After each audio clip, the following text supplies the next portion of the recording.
selamat siang. Kesempatan pertama talk show IAI Jakarta kali ini, yang juga merupakan runtutan dari Roadshow to Penghargaan Jakarta Lestari 2023 yang rencananya diselenggarakan di Februari 2023. Perkenalkan, nama saya Raj Gil, salah satu dari anggota bidang penghargaan di kepengurusan IAI Jakarta periode 2021-2024. Di talk show kita kali ini, spesifik kita akan bahas nih tentang apa itu lestari dan berkesinambungan. Di talk show kali ini kita kehadiran tamu cukup spesial, buat gue cukup unik gitu ya, Mas Ande Tomo.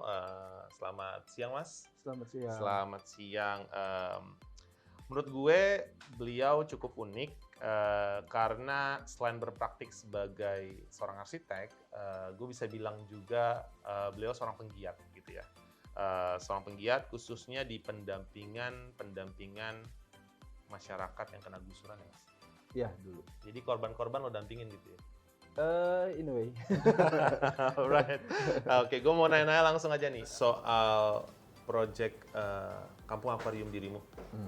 Boleh ceritain nggak sih secara singkat tuh project seperti apa dan Oke, mungkin itu kan di tahun 2016 dimulainya ya. Itu bukan project pribadi, jadi itu adalah project keroyokan, katakanlah rame-rame. Karena waktu itu terjadi beberapa penggusuran, lalu warga korban gusuran membutuhkan pendampingan dari banyak pihak terkait tanggap bencananya, lalu setelahnya juga tentang bagaimana merencanakan proses perencanaan desain selanjutnya, tapi versi warga gitu. Nah, dalam hal itu versi warga. Jadi kayak warga ternyata nggak cuma menjadi objek atau secara pasif gitu, tapi juga secara aktif diharapkan bisa merencanakan kehidupan mereka sendiri selanjutnya seperti apa. Gitu. Nah, pada saat itu keroyokannya rame-rame antara beberapa LSM juga gitu. Ada saya sendiri pada saat itu kerja di Rujak Center for Urban Studies. Yes. Lalu kita kolaborasi sama LBH Jakarta untuk aspek hukum, dan kolaborasi sama Jaringan Rakyat Miskin Kota untuk terkait pengorganisasian masyarakatnya. Jadi itu kerjasama banyak pihak. Oke, berarti bukan single Fighter. profession aja, single fighter ya, bukan arsitek doang involved ya? Enggak, itu ramean kok. Terus arsitek lebih mendampingi ya? Ya, jadi memang perannya mungkin agak berbeda dari praktek arsitek pada umumnya. Kalau biasanya kan kita ada klien, ada project gitu kan, lalu kita membuat proposal berdasarkan data atau TOR yang kita terima.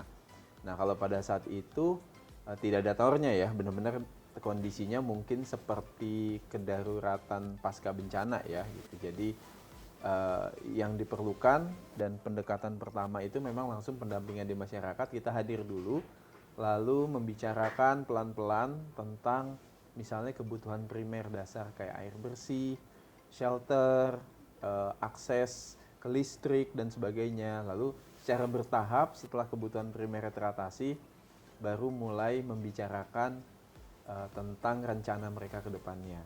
Nah, peran kebetulan kalau latar belakang saya sendiri sebagai arsitek pada saat itu ya saya tahunya dampingin dari aspek membuat warga membuat proposal perencanaan desain. Berarti bisa gue bilang warga itu arsiteknya juga ya?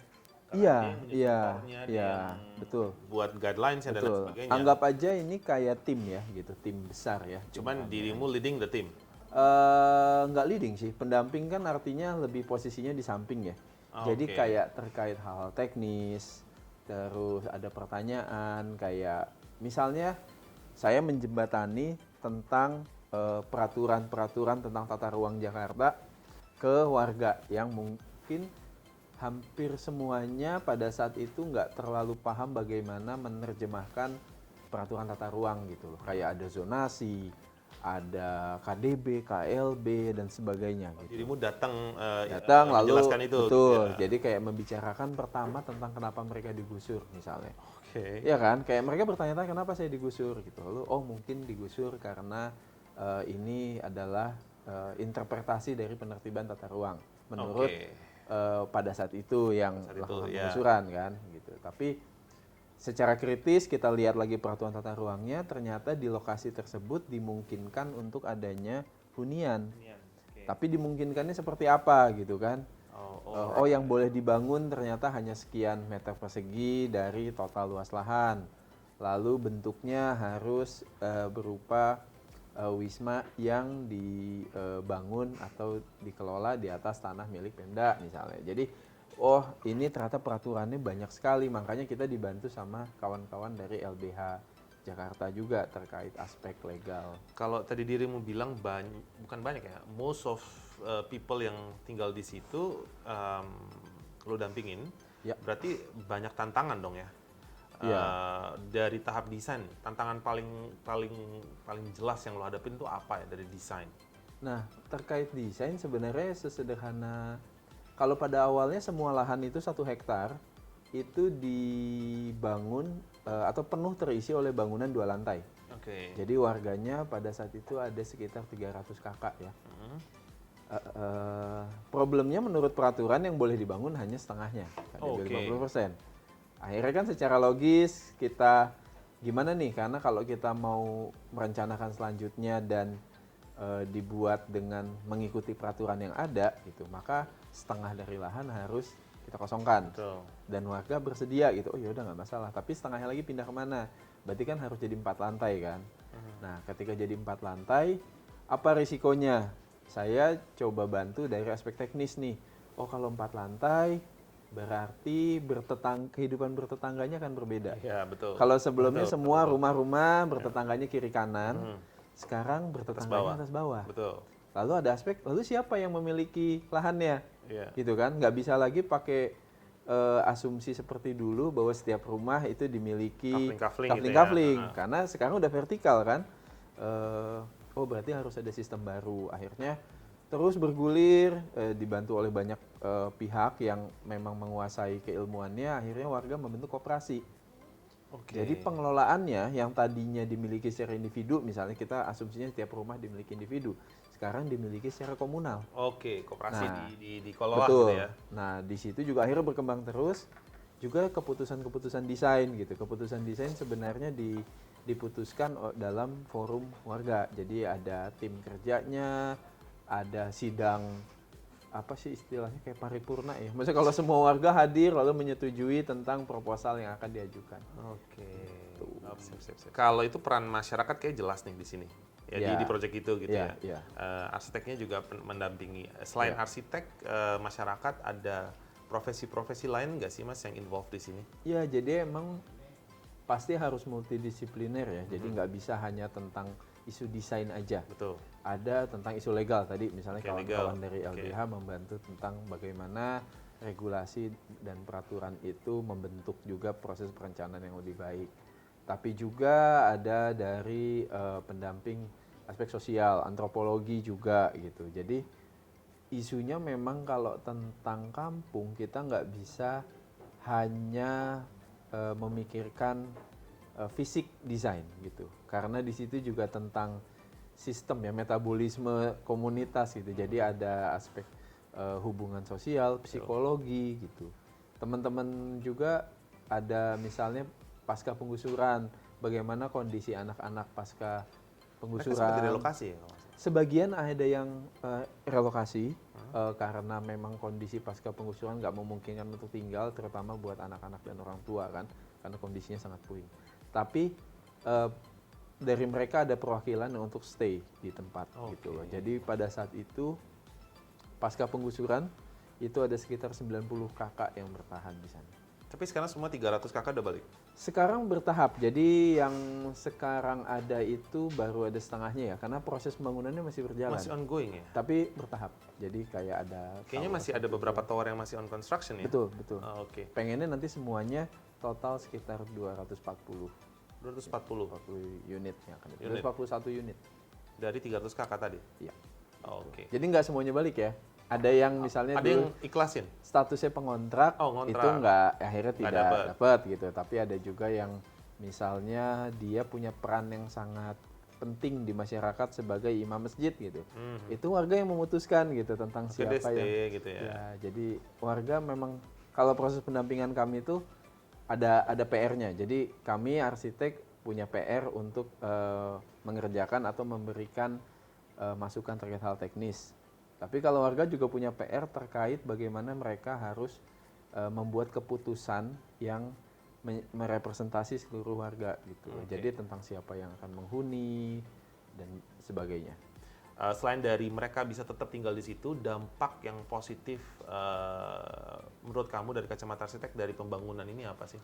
Sebenarnya kalau dampak positif bagi warga itu sendiri punya keamanan hak untuk tinggal dalam jangka yang lebih lama ya. Jadi nggak lagi terancam penggusuran dan sebagainya. Lalu punya kualitas ruang hidup juga yang lebih baik, misalnya mengikuti standar-standar tentang hunian yang lebih sehat, tidak rawan kebakaran seperti sebelumnya misalnya, atau pokoknya lebih baik kondisinya.